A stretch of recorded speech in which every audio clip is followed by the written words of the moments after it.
was the darkest thing you've ever seen?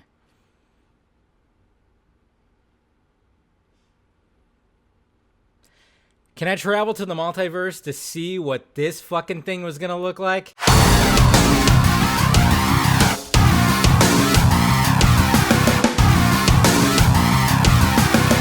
What's happening, film friends? Dave the Film Junkie here. All right, well, let's talk about this. It's partially new news, but there's certain aspects of this news that has actually been heard before a long time ago, actually. I mean, let's face facts, guys. I mean, how many times, and we probably haven't even heard how many times that a Batman or a Superman film has been pitched, who was the actors, what was involved with the story. I'm sure fucking A, man. For all we know, there could be a Quentin Tarantino one. Somewhere around there. Quentin Tarantino Batman? Let's hear it. Or maybe a ball. Hell, there could be a Paul W.S. Anderson one. Who knows how many directors have pitched some of these movies and they just get shot down or they get swallowed up by something else. I mean, you had J.J. Abrams who did Flyby. You had Darren Aronofsky. He was talking about doing like a year one type Batman with Joaquin Phoenix. A lot of interesting stuff, and I should have talked about that when more of that information came out. But on the live shows, a lot of you guys were asking me about talking about this, and I said, no, I'm going to dedicate a video about it because it is interesting. Because yes, in the early 2000s, there was a Batman vs. Superman that was pitched that Wolfgang Peterson was actually going to direct, and it was going to be from writer Akiva Goldsman. He did Batman Forever and Batman and Robin and stuff like that. He also apologizes for Batman and Robin, of course, but he was going to redeem himself by doing, hey, let's go somewhere this. And this is what it says right here.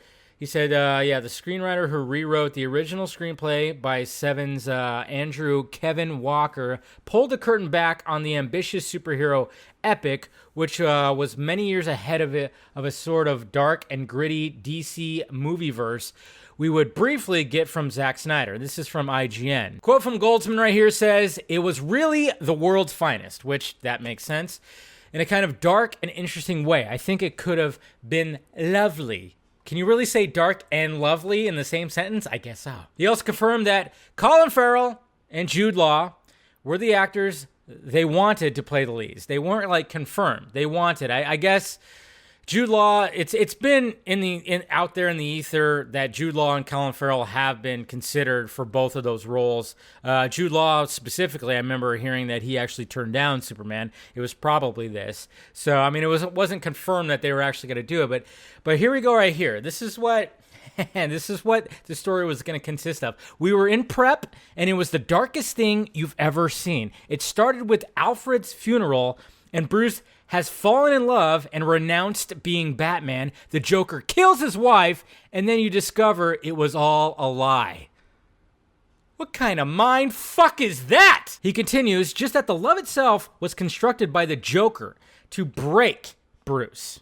And it was a time where you would be able to get these sort of stories together in a script form, but they couldn't quite land in the world. Somehow the expectations of the object, whether they be audience or corporate or directorial, it wasn't landing quite in the way I think we imagine when we put them on the page. So there you go. They were really dealing with some fucking dark concepts. Can you imagine that? Can you imagine?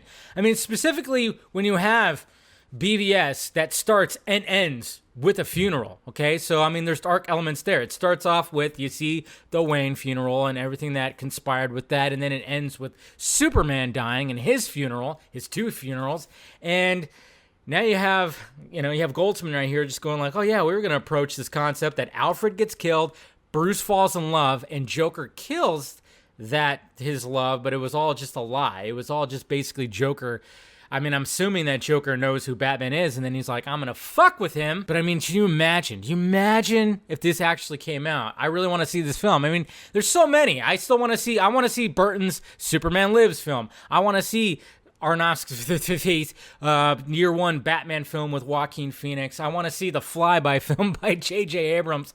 I want to see all of this. I want to travel to these universes where these movies exist, and God knows how many other ones have actually been pitched or been put out there with certain things. I mean, for God's sakes, we're trying to get a different version of Justice League that we know already exists, and it's like, ugh. He even says right here, Jude Law told talk show host Stephen Colbert, in 2016, he only turned down, Superman because he didn't like the costume.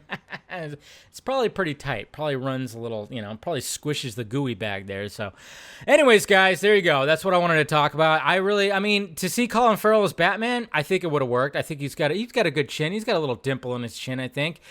Jude Law, they would have had to put a wig on because, he's got that little receding hairline, that little, we see it. Jude, you're not fooling us, but, maybe it could have been something. He does have that smile that I guess could have been a Superman smile, but, I wouldn't have hated it. I would have been intrigued by it if that were the case because I like Jude Law, but I don't know. Would have been interesting. So anyways, guys, let me know your thoughts about it down below. What do you think about what we could have gotten in the early 2000s when it came to Batman and Superman? Hit that like, thumbs up button if you'd be so kind. Subscribe to my channel, filmjunkie.com, for all my content. Follow me in the sock meds over there, Twitter, Instagram, Facebook, Patreon, and shirts down below, guys. All right, guys. Talk to you later.